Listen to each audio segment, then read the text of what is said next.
का नाश करती है। ऐसी प्रदोषों का नियम वर्णन किया। फिर लिखा शिव महापुराण में, बड़ा सुंदर लिखा विद्यार्थी ने। मान लो आप प्रदोष का व्रत नहीं कर सकते, आप अगर व्रत नहीं कर सकते तो प्रदोष के दिन, प्रदोष काल में शाम का समय सूर्य अस्त का कुछ पल कुछ घड़ी के पहले से लेकर बात करता, प्रदोष काल के अंतर्गत आप शंकर जी के मंदिर में जाकर 1 लोटा पानी 5 बेलपत्र भी अगर समर्पित करते हैं तो संपूर्ण प्रदोष का फल आपके भाग्य में उपलब्ध होता है। प्रदोष शत्रुओं का नाश करती है, प्रदोष शत्रुओं का नाश करती है। ऐसी प्रदोषों का नियम वर्णन किया। फिर लिखा शिव महापुराण में, बड़ा सुंदर लिखा विद्यार्थी ने। मान लो आप प्रदोष का व्रत नहीं कर सकते, आप अगर व्रत नहीं कर सकते तो प्रदोष के दिन, प्रदोष काल में शाम का समय सूर्य अस्त का कुछ पल कुछ घड़ी के पहले से लेकर बात करता, प्रदोष काल के अंतर्गत आप शंकर जी के मंदिर में जाकर 1 लोटा पानी 5 बेलपत्र भी अगर समर्पित करते हैं तो संपूर्ण प्रदोष का फल आपके भाग्य में उपलब्ध होता है। शिव महापुराण में शिव कथा करती है, नंदी का एक पांव ऊपर होता है। आप तो दर्शन करे होंगे शंकर जी के मंदिर में नंदी के, तो नंदी का एक पांव उठा हुआ होता है, एक पांव नीचा की ओर होता है। शिव पुराण की कथा कहती है, मान लो कोई हड्डी से जुड़ा हुआ रोग, नेत्रों से जुड़ा हुआ, मस्तिष्क से जुड़ा हुआ कोई रोग रहता है तो एक नीले कलर का फूल आता है महाराज, उस फूल में हल्दी डालकर गुरुवार का प्रदोष पड़ने पर जो नंदी के पांव के पास समर्पित कर देता है महाराज, उसका रोग धीरे धीरे समाप्त होने लगता है। लिंग पुराण कहती है कि नंदीश्वर भगवान के सामने जो पुष्प समर्पित करा जाता है उसको, ये तो लिखा था स्कंद पुराण और शिव पुराण। लिंग पुराण कहती है जो फूल आपने समर्पित करा उसको लाकर पानी की बाल्टी में डालकर आप स्नान भी कर सकते हो, उससे भी हड्डी के जितने रोग होते हैं उसमें आराम लगने लगता है। जैसे कहीं शरीर नहीं चल रहा, हाथ झुंड पड़ रहा है, हाथ काम नहीं कर रहा, हाथ में झुंझुनी आ रही है, कंपन आ रहा है, उसमें भी ये प्रयोग पर होना चाहिए बृहस्पतिवार की प्रदोष। कौन से बार की? बृहस्पतिवार, गुरुवार की प्रदोष। प्रदोष के दिन यदि आपको कहीं से शमी पत्र मिल गया, प्रदोष के दिन यदि कहीं से आपको शमी पत्र मिल जाए और प्रदोष काल में, प्रदोष का जो समय होता है, शाम का जो समय होता है प्रदोष काल, 4 प्रदोष 5 प्रदोष आप कर देखिएगा कि आपका कोई काम है, कोई नौकरी के लिए आप अप्लाई कर रहे हैं, कोई समस्या बड़ी विकट आ गई है, कोई तकलीफ विकट आ गई है, कोई समस्या विकट आ गई है, प्रदोष के प्रदोष काल में अगर एक शमी पत्र भी आप घर के शिवलिंग को, अब ये करने के लिए आपको मंदिर के शिवलिंग नहीं जाना, अपने घर में जो शिवलिंग, चाहे वो स्फटिक का हो, पादप का हो, कंकर शंकर का हो, लकड़ी का हो, जो शिवलिंग तुम्हारे घर, कांच का हो, चाहे वो नर्मदा के कंकर का हो, नर्मदेश्वर हो, पाषाण का हो, जो शिवलिंग, चांदी का हो, सोने का हो, तांबे का हो, पीतल का हो, जो शिवलिंग तुम्हारे, एक शमी पत्र यदि आप भगवान शंकर के शिवलिंग पर समर्पित कर रहे हो और उस शमी पत्र को उठाकर रात्रि को 9:15 की जो एक मुहूर्त होता है, एक समय होता है जिस समय पर हम अपने मन की बात भगवान शंकर को कहते हैं, पूर्व में भी इसका वर्णन हम कर चुके हैं कथाओं में। उस 9:15 पर उस शमी पत्र को उठाकर एक कागज में, कटोरी में उसको रख देना। 4 या 5 प्रदोष के उस शमी पत्र को अपने पास में रखिए और जिस कार्य के लिए जा रहे हो उसको जेब में ऊपर के भाग में उसको रखकर लेकर जाइए, आपका वो कार्य सफल होकर ही रहेगा, रुक नहीं सकता। तो शमी पत्र में इतना बल होता है, प्रदोष का जो शमी पत्र होता है वो बड़ा बलवान होता है, बड़ा। प्रदोष, शिवरात्रि, सोमवार की अष्टमी, प्रदोष भी हर महीने आती है, शिवरात्रि भी हर महीने आती है, सोमवार भी हर महीने 2 3 4 5 पड़ी जाती है। सोमवार की अष्टमी जरूर साल भर में 4 या 5 आती है। सोमवार, प्रदोष, शिवरात्रि, सोमवार की अष्टमी, ये वो तिथियां हैं, ये वो बार है। अगर कोई भूल से शंकर भगवान के शिवलिंग का निर्माण करता है या अपने घर में रखे हुए शिवलिंग पर शमी पत्र को समर्पित कर देता है तो जिंदगी में उसका बाल बांका हो ही नहीं सकता। प्रदोष के शमी पत्र में बल होता है। शिव की कृपा कितनी है आप पर जरा विचार करिए। जगह जगह जाकर प्रार्थना कर ली, निवेदन कर लिया, तो भी तुम्हारा अगर कोई काम ना बने तब एक काम जरूर करना, एक बेलपत्र, एक शमी पत्र, एक कनेर का फूल देवाधिदेव महादेव को प्रत्येक प्रदोष के दिन शिव जी को जल चढ़ाकर समर्पित करना प्रारंभ कर दो। 2 या 3 प्रदोष निकलेगी, मेरा देवाधिदेव महादेव तुम्हारी झोली खुशियों से भर। किसी भी प्रदोष के दिन, प्रदोष काल में एक बार लगा दे, उसके बाद में अपनी कामना कर बेलपत्री को एक छोटा सा उपाय अवश्य करिए। अगर बच्चे कोई एग्जाम में बैठ रहे हैं या कंपटीशन एग्जाम है या नौकरी के लिए अप्लाई कर रहे हो, मान लो 4-6 महीने से बैठे हो, 8 महीने से बैठे हो, सर्विस नहीं है, नौकरी नहीं है, तो एक छोटा सा उपाय अवश्य करिए शिव महापुराण का। महाराज बेलपत्री के पेड़ के नीचे विराजमान होकर, बेलपत्री के पेड़ के नीचे जिसको नौकरी के लिए या एग्जाम में बैठ रहा है वो जल चढ़ाए, बेलपत्री के पेड़ के नीचे थोड़ा सा दूध चढ़ाए, फिर जल चढ़ाए और अपने राइट भाग में घी का दिया और अपने लेफ्ट भाग में तेल का दिया। किसी भी प्रदोष के दिन, प्रदोष काल में एक बार लगा दे, उसके बाद में अपनी कामना कर बेलपत्री के पेड़ के नीचे धूप लगाकर प्रणाम कर जाए और चले जाए इंटरव्यू के लिए। बाबा उत्तीर्ण करा ही देगा, नौकरी दिलाए। जितने जम के तो बोलो जरा, जानते हो ना सब, मिट्टी का पार्थिव शिवलिंग का निर्माण जब हम करते हैं तो दुनिया के लोगों को लगता है कि हमने शिवलिंग बनाया एक, तो एक शिवलिंग के पूजन का फल मिल रहा है। ये दुनिया के लोगों को लगता है कि एक शिवलिंग के पूजन का फल मिल रहा है, पर शिव महापुराण की कथा कहती है पार्थिव शिवलिंग का निर्माण करना और उसकी पूजन करना, उसका मतलब है पार्थिव शिवलिंग को बनाने में जो मिट्टी हम एकत्रित करते हैं, उस मिट्टी में जितने जितने बारीक बारीक कण होते हैं, एक एक धूल का कण, मिट्टी का कण जितने एकत्रित होते हैं शिवलिंग को बनाने में, आप शिव जी का जब स्नान कराते हो, पूजन कराते हो, बेलपत्र चढ़ाते हो, तो जितने मिट्टी के अंदर बारीक बारीक कण होते हैं जिससे जुड़कर पार्थिव शिवलिंग का निर्माण होता है, वो 1000 करोड़ शिवलिंग की पूजन एक साथ हो जाती है। एक ही बार में उतना फल हमारे खाते में चले जाता है, उतना। शंभो शरणे घड़ी दुख कारो दया करी शंभो शरणे मानो घड़ी रे दुख कारो दया करी एक पार्थिव शिवलिंग का निर्माण करना मतलब लाखों शंकर भगवान के स्वरूप की पूजन, एक पार्थिव शिवलिंग का निर्माण। आप में से कितने लोग हैं जो महीने में, 2 महीने में, 6 महीने में एक बार पार्थिव बनाते हैं?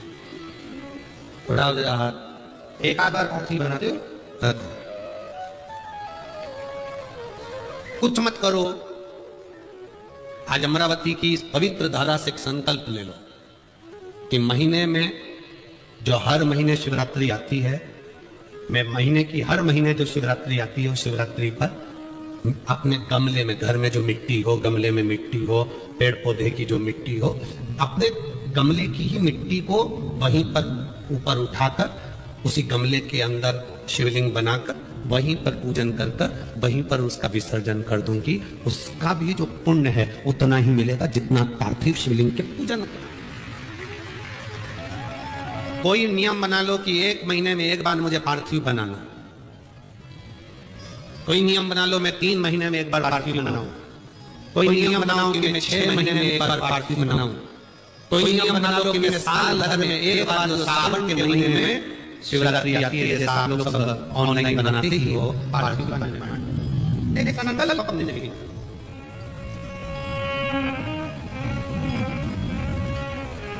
संकल्प का फल बाबा क्या देगा ये आपको बात मालूम पड़ेगा, वो क्या देगा वो बात मालूम।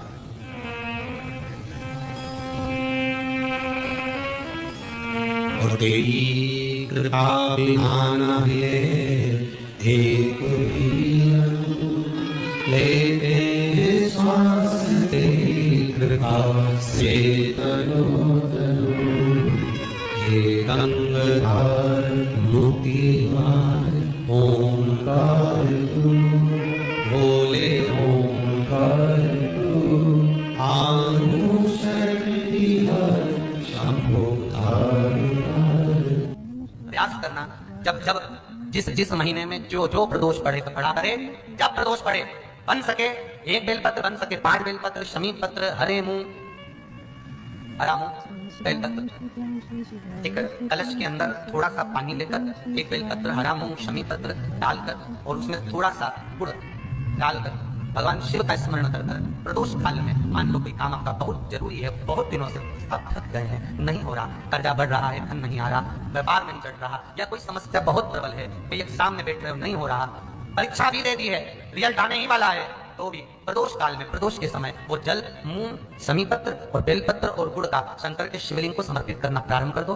2 या 3 प्रदोष करोगे और आपकी मनोकामना श्री शिवाय नमस्तुभ्यम। हर हर महादेव। गुरुजी द्वारा बताए गए उपाय को विश्वास के साथ जरूर करें और कमेंट में श्री शिवाय नमस्तुभ्यम जरूर लिखें। Thanks for watching. प्रदोष के दिन प्रदोष काल में जलाया गया दीप, प्रज्वलित करा गया दीप 5 स्थान पर फल देता है। प्रदोष के दिन प्रदोष काल में लगाया गया दीपक 5 स्थान पर फल देता है। पहला स्थान, अगर हमको या हमारे परिवार में किसी को काल सर्प दोष है तो हमारा प्रदोष का लगाया गया दीपक कहीं पूजन मत कराओ, वो दीप जलाने से ही काल सर्प दोष समाप्त होता चलेगा। दूसरा स्थान, पितृदोष। अगर किसी ने कह दिया कि तेरे घर में पितृदोष है, तेरे घर में, कई लोग बता देते हैं कि तुम्हारे घर में, कई माताएं पूछती हैं मेरे घर में बेटा नहीं, मेरे घर में 3 बेटी हो गई, 4 बेटी हो गई, 5 बेटी हो गई, बेटा नहीं है, बेटा नहीं, तो किसी ने कह दिया पितृदोष है। अब तुम शंकर जी की पूजन कर रहे हो, शंकर जी पे जल चढ़ा रहे हो, शिव की स्तुति कर रहे हो, तो किसी किसी की यहाँ 3 बेटियों के बाद, 4 बेटियों के बाद, एक माता ने तो लिखा है कि उसके यहाँ 2008 में उसके घर में लड़की ने जन्म लिया था, या 2008 में उसके घर में बच्चे ने जन्म लिया था, लड़की, उसके बाद फिर लड़की ने जन्म लिया और उसके बाद उसके घर में कोई पुत्र का योग नहीं बना, तब उसने प्रदोष के समय पर शाम को दिया लगाना प्रारंभ करा और 2008 में बच्ची जन्मी थी और अब 2024 में उसके घर में लड़के ने जन्म लिया। कि प्रदोष काल का लगाया गया दीपक, प्रदोष काल, प्रदोष के दिन, प्रदोष काल का जो दीपदान होता है वो सरल नहीं होता, वो सहज नहीं होता, 5 स्थान की पूर्ति करता है। पहला स्थान किस चीज के लिए? काल सर्प दोष के लिए। दूसरा, पितृदोष। कैसा भी तुम्हें कोई पितृदोष बता दे, कितना भी तुमसे कोई कह दे कि तेरे घर में पितृ का दोष है, तेरे घर में ये दोष है, अगर आप प्रदोष के दिन, प्रदोष काल में, अर्थात सूर्य अस्त के समय के 2:45 तक का जो समय होता है, 2 घंटे के समय का, उसके अंतर्गत अगर आप प्रदोष काल के समय में भगवान शंकर को दीप लगाने के लिए अगर पहुंचे हो तो वो आपको फल देगा ही, पितृदोष का निवारण होगा ही, चाहे तुम कुछ करो चाहे मत करो, वो पितृ की शांति करा देगा। दूसरे नंबर पर है पितृदोष। तीसरे नंबर पर है वास्तु दोष। हमारे घर का, अब एक बहुत सावधानी से श्रवण करने वाला विषय है, वंश की वृद्धि नहीं है। 30 वर्ष शादी के हो गए, 40 वर्ष शादी के हो गए और औलाद है ही नहीं। डॉक्टर ने भी हाथ ऊंचे कर दिया, टेस्ट पे भी करवाया, IVF करवाया, सब कुछ तुमने करवा लिया, तो भी औलाद नहीं है। तब आखिरी में एक काम चालू करो, प्रदोष का दिन दोनों पति पत्नी व्रत चालू कर दो प्रदोष का, और प्रदोष काल में शाम के समय जाकर एक ही दिए में 2 लंबी बाती जानते हो ना, रुई की लंबी कपास की बाती 2, और दोनों बाती एक ही दिए में रखकर पति पत्नी दोनों उसको प्रज्वलित करना प्रारंभ करें, बाबा संतान देकर ही रहेगा, औलाद आएगी ही। दीप की जो बाती में अंतर आ जाता है, एक गोल बाती में और लंबी बाती में अंतर आता है, बहुत अंतर आता है। पितरों के लिए गोल बाती का प्रयोग बहुत कम होता है हमारा, देवी जी के लिए, माता रानी के लिए, जगत जननी के लिए गोल बाती का प्रयोग बहुत कम होता है हमारा, ध्यान रखिएगा। एक पितर के लिए, एक जगत जननी जगदम्बा दुर्गा भवानी के लिए गोल बाती का प्रयोग कम होता है, लंबी बाती का प्रयोग ज्यादा होता है। क्यों? क्योंकि हमारे घर की कुल देवी और हमारे घर के पितर हमारे वंश की वृद्धि करें, इसलिए लंबी बाती रखी जाती है, जिससे हमारा वंश बहुत लंबा चले, बहुत उन्नति की ओर बढ़े, इसलिए लंबी बाती का प्रयोग किया। शिव महापुराण की कथा कहती है 5 जगह पर हमारा जलाया गया एक दीप जो प्रदोष के दिन प्रदोष काल में लगाया जाता है, 5 जगह पर भारी पड़ता है। पहले नंबर पर जम के बोलते जाओ, काल सर्पदोष। दूसरे नंबर पर पितृदोष। तीसरे नंबर पर घर का वास्तु दोष। हमारे घर में कितना भी वास्तु दोष है, कोई ने कह दिया यहाँ बाथरूम नहीं बनना थी, यहाँ पर शौचालय नहीं बनना था, यहाँ सीढ़ी नहीं बनना थी, वो सीढ़ी वहां बनना थी, ये सीढ़ी वहां बनना थी। तुम पूरा घर तोड़वा के देख लो, उसके बाद में जैसा वास्तु वाले हैं वैसा करा कर देख लो, उसके बाद भी तुमको शांति नहीं मिले तो समझ लेना कि तुम्हारे घर में वास्तु दोष तो तुमने दिखाकर समाप्त कर लिया, फिर भी वो समाप्त नहीं हो रहा। तो प्रदोष काल का लगाया गया प्रदोष के समय का दिया आखिरी में वास्तु दोष को भी समाप्त कर देता है और उसमें भी फल प्रदान करता है। काल सर्प दोष, पितृदोष, वास्तु दोष। चौथे नंबर पर 1 रुपया कमाया, 1.25 रुपये खर्च हुआ, पैसा आया गया, ये चौथे नंबर का। व्यापार में थोड़े दिन दुकान अच्छी चली, थोड़े दिन बैठ गए, थोड़े दिन काम चला, थोड़े दिन बैठ गए, गाड़ी चली थोड़े दिन फिर बैठ गए, अर्थात हमारी फैक्ट्री थोड़े दिन चली फिर बैठ गए, कहीं ना कहीं तकलीफ, थोड़े दिन खाते थोड़े दिन रोते वाला चल रहा है। तो प्रदोष काल का, प्रदोष के समय का दिया इस दुख को समाप्त कर कर रेगुलर एक जैसी सांझी, एक जैसी लक्ष्मी की वृद्धि करते चले गए प्रदोष काल का। और 5वें नंबर का प्रदोष काल का दिया, प्रदोष समय का दिया 5वें नंबर पर रोग का निवारण कर, रोग निवारण। ये 5 स्थान जो बताए गए हैं प्रदोष काल के दिन, प्रदोष के दिन दीप प्रज्वलन के। प्रदोष व्रत का इतना महत्व है महाराज। ये प्रदोष व्रत होता क्या है, प्रदोष व्रत का महत्व क्या है? शिव महापुराण की कथा कहती है शंकर भगवान का प्रदोष का व्रत, अर्थात चंद्रदेव को जो क्षय रोग हो गया, बीमार पड़ गए, शरीर गलकर नीचे गिरने लगा, तब देवर्षि नारद ने भगवान चंद्र को शंकर भगवान के पूजन का विधान बताया और पूजन करते करते त्रयोदशी तिथि आ गई, जिस त्रयोदशी के दिन चंद्रदेव ने सुबह से शाम तक कुछ नहीं खाया। शाम के समय सूर्य अस्त के पहले चंद्रदेव ने स्नान किया, श्वेत वस्त्र धारण करे और श्वेत वस्त्र धारण कर कर चंद्रदेव शंकर के शिवलिंग के पूजन करने बैठ गए। शंकर भगवान के शिवलिंग के पूजन जब चंद्रदेव ने करी, हाथ में अक्षत लेकर चंद्रदेव ने शंकर को समर्पित करे, ओम उमापति नमः कहकर जब चंद्रदेव ने शिव को समर्पित करे, भगवान शंकर त्रयोदशी के दिन प्रदोष समय में, प्रदोष काल में प्रकट हो गए और प्रकट होकर बोले, हे चंद्र, तुमने आज मेरा अनुमोदन किया है, आज मेरा स्मरण किया है, जाओ आज त्रयोदशी के दिन प्रदोष काल में मैं तुम्हारे शरीर को स्वस्थ करता हूं। तब से ये प्रदोष व्रत प्रारंभ हुआ है। किसने करा है प्रदोष व्रत? भगवान विष्णु ने करा था। जब घोड़े का मुंह लगा, हयग्रीव अवतार, लक्ष्मी जी हंस दी थी तो घोड़े का मुंह भगवान विष्णु का लगा, तब भगवान विष्णु ने प्रदोष व्रत करा था। भगवान विष्णु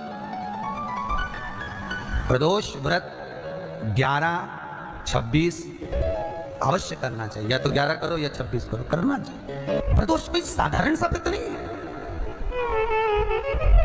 प्रदोष कोई निम्नता व्रत नहीं है, सहजता का। एक एक प्रदोष का महत्व शास्त्र वर्णन करता, शिव महापुराण कहती है एक एक प्रदोष का महत्व। एक एक प्रदोष, सोमवार की अगर प्रदोष पड़ती है, बहुत ध्यान से सुनना महाराज, सोमवार की प्रदोष पड़ती है तो शंकर भगवान कैलाश पर निवास करते हैं। मंगलवार की प्रदोष पड़ती है तो शिव काशी में निवास करते हैं। बुधवार की प्रदोष पड़ती है तो शिव रजत भवन में निवास करते हैं। गुरुवार की प्रदोष पड़ती है तो शिव गंगा के स्थल पर निवास करते हैं।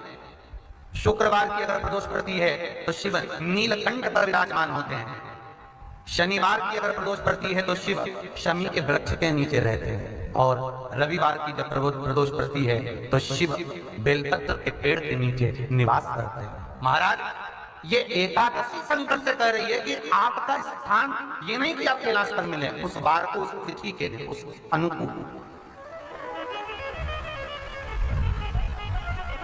देता है। हमारे यहाँ कहते हैं सोमवार की जो प्रदोष पड़ती है वो इच्छा पूर्ति करती है, मंगलवार की प्रदोष रोग से मुक्ति देती है, बुधवार की प्रदोष कामना की पूर्ति करती है, गुरुवार की प्रदोष शत्रुओं का नाश करती है, शुक्रवार की प्रदोष सुख और शांति देती है, शनिवार की प्रदोष संतान का सुख देती है, और रविवार की प्रदोष जो काम दुनिया में कोई नहीं कर सकता वो फल की प्राप्ति रविवार की प्रदोष करा देती है। महाराज ऐसी प्रदोषों का नियम वर्णन किया चाहिए। भगवान कहते ठीक है तू थोड़ी देर खड़ी हो। एकादशी सम्मुख खड़ी हुई, पार्वती जी ने जिस अंगुष्ठ का जल पीने के लिए लिया था हाथ में, बस पीने ही वाली थी, शंकर भगवान ने वही हाथ में जल लेकर एकादशी के हाथ में उसको देकर कहा ले, ये मेरे द्वारा निर्मित एक व्रत है जिसे त्रयोदशी के दिन तूने मांगा है, मैं तुझे देता हूँ।